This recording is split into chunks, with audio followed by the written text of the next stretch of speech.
Hi everyone, welcome this e-video. Myself, Kausalya, working as a temporary assistant professor in the Department of Computer Science and Engineering in Government College of Engineering, Tirunelveli. The topic what we are going to learn in reconnaissance, which comes under Unit 3. Now, let me introduce about social engineering reconnaissance. Social engineering. Social engineering attack checks the integrity of the organization employs by using the telephone or face-to-face communication to gather information to use in an attack. Social engineering attacks can be used to acquire user names, passwords, or other organizational security measures. Social engineering means the art of exploiting weaknesses common in human nature is to trick a person into revealing useful information such as a user ID, password, or other confidential information. Social engineering is a non-technical method of breaking into a system or network. It is a process of deceiving users of a system and convincing them to give out information that can be used to defeat or bypass security mechanisms. Social engineering is important to understand because hackers can use it to attack the human element of a system and circumvent technical security measures. This method can be used to gather information before or during an attack. What is social engineering?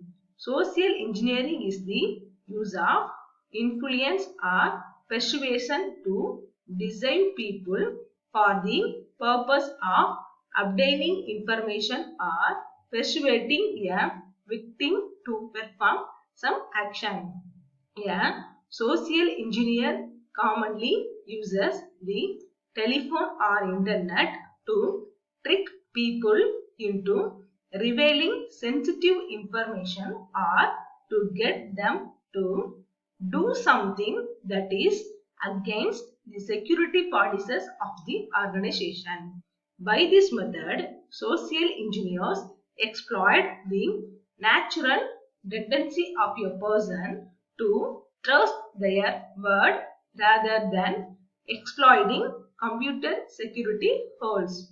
It is generally agreed that users are the weak link in security, and this principle is what makes social engineering possible. Illustration. The following is an example of social engineering recounted by Kapil Raina, currently a security expert at Verizon, based on an actual workplace experience with a previous employer. One morning, a few years back, a group of Stangers walked into a large shipping firm and walked out with access to the firm's entire corporate network. How did they do it? By obtaining small amount of access bit by bit from a number of different employees in that firm. First, they did research about the company for 2 days before even attempting to set foot on the premises. For example, they learned key employees' names by calling HR.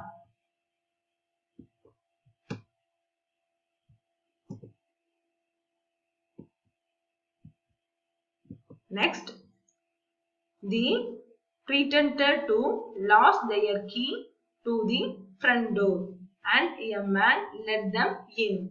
Then They lost their identity badges when entering the third floor secured area, smiled, and a friendly employee opened the door for them. The Stangers knew the CFO was out of town, so they were able to enter his office and obtain financial data of his unlocked computer. They dug through the corporate trash, finding all kinds of useful documents. They asked a janitor for a garbage pail in which to place their contents and carried all of this data out of the building in their hands. The Stangers had studied the CFO voice, so they were able to phone pretending to be the CFO in a rush, desperately in need of his network password. From there, they used regular technical hacking tools to gain super user access into the system. In this case, the Stangers were network consultants performing a security audit for the CFO without any other employee's knowledge. They were never given any privileged information from the CFO but were able to obtain all the access they wanted through social engineering. The most dangerous part of social engineering is that companies with authentication processes, firewalls, virtual private networks, and network monitoring software are still wide open to attacks because social engineering does not assault the security measures directly. Instead, a social engineering attack bypasses the security measures and goes after the human element in an organization. The art of manipulation. Social engineering includes the acquisition of sensitive information or inappropriate access privileges by an outsider based on the building of inappropriate trust relationship. The goal of social engineer is to trick someone into providing valuable information or access to that information. It preys on qualities of human nature such as the desire to be helpful, the tendency to trust people, and the fear of getting in trouble. Hackers who are able to blend in and appear to be a part of the organization are the most successful at social engineering attacks. This ability to blend in is commonly referred to as the art of manipulation. Next one, real life scenario. The facilitator of a live computer security institute demonstration showed the vulnerability of help desk when he dialed up a phone company, got transferred around and reached the help desk. Who's the supervisor on duty tonight? Oh, it's Betty. Let me talk to Betty. He's transferred. Hi Betty, having a bad day? No, why? Your systems are down? She said. My systems are not down. We are running fine. He said. You better sign off. She signed off.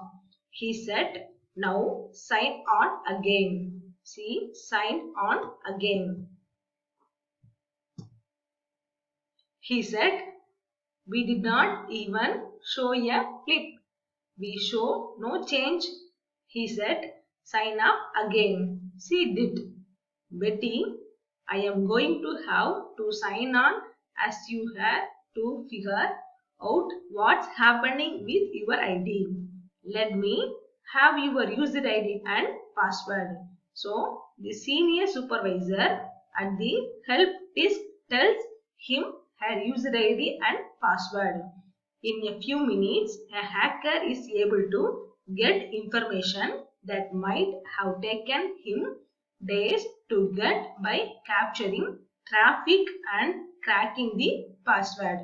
It is much easier to gain information by social engineering than by technical methods. People are usually the weakest link in the security chain. A successful defense depends on having good policies in place and teaching employees to follow the policies. Social engineering is the hardest form of attack to defend against because a company cannot protect itself with the hardware or software alone. Next one, common types of attacks.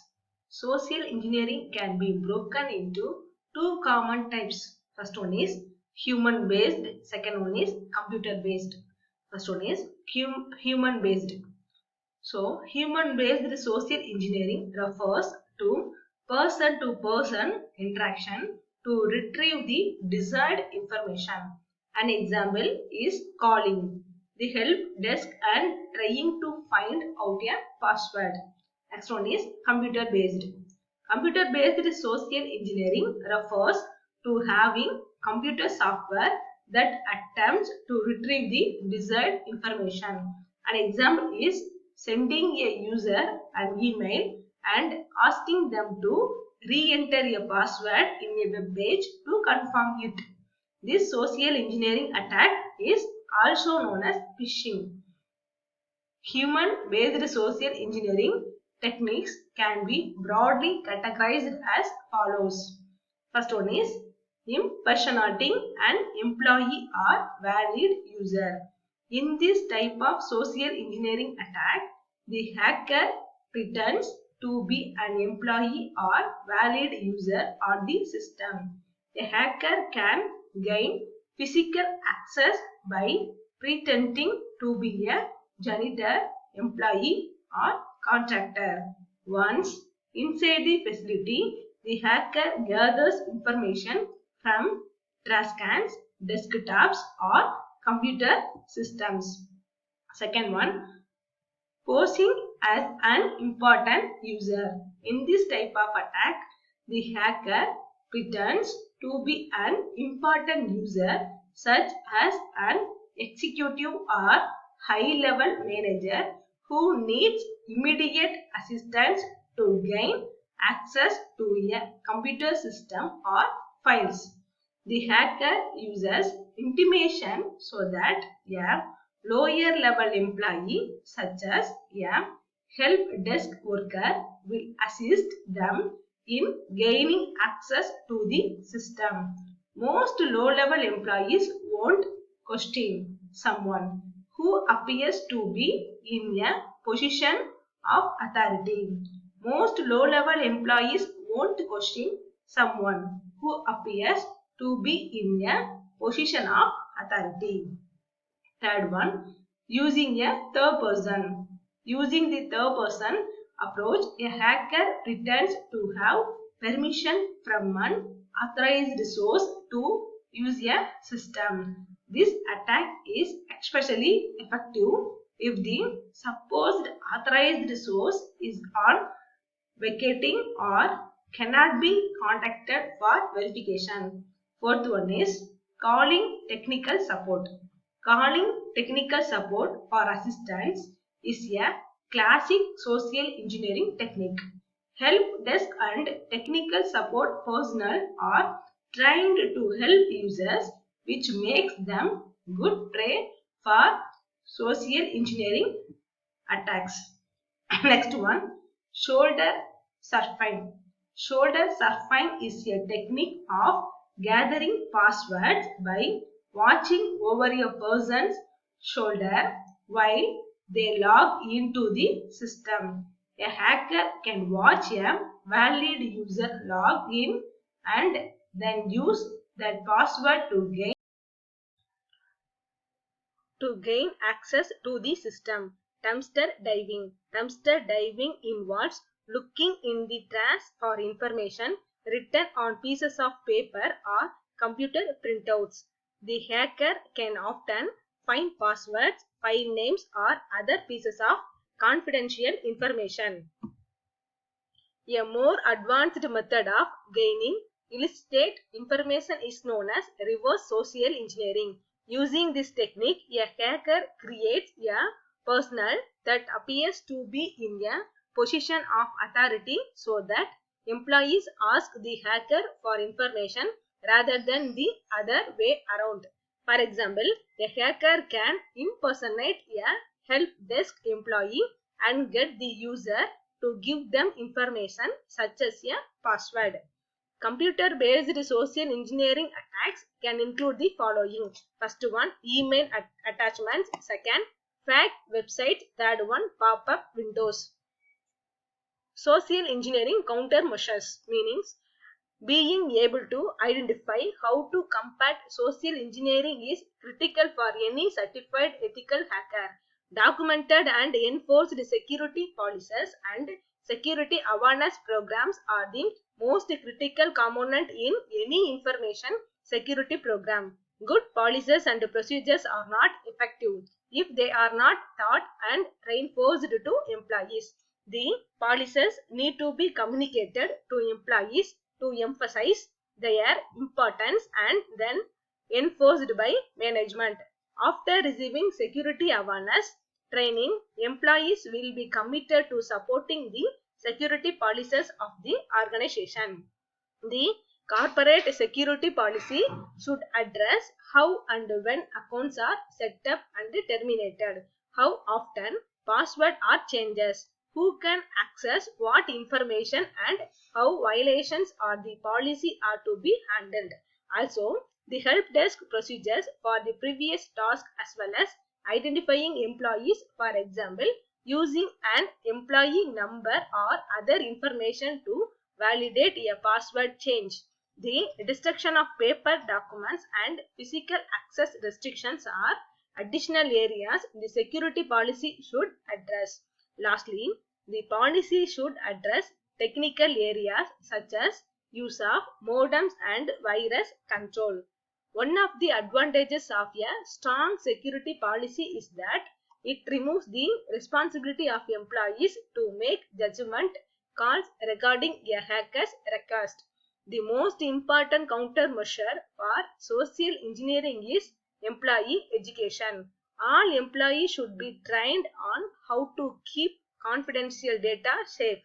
Management teams are involved in the creation and implementation of the security policy so that they fully understand it and support it throughout the organization. The company security awareness policy should require all new employees to go through a security orientation. Annual classes should be required to provide refreshers and updated information for employees. Another way to increase involvement is through a monthly newsletter with security awareness articles. Next one is exam essentials. Understand the difference between human-based and computer-based social engineering attacks.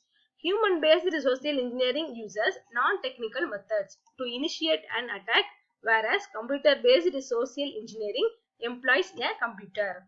Next, know the types of human-based social engineering attacks. Impersonation, poaching, and important user. The third person approach, posing as technical support. Shoulder surfing and dumpster diving are types of human-based social engineering. Next one, know the types of computer-based social engineering attacks. Email attachments, fake websites, pop-up windows, and reverse social engineering are all computer-based social engineering methods. Next, understand the importance of employee education. Educating employees on the science of social engineering and the company's security policy is key to preventing social engineering attacks. Next one, know the components of social engineering security policies.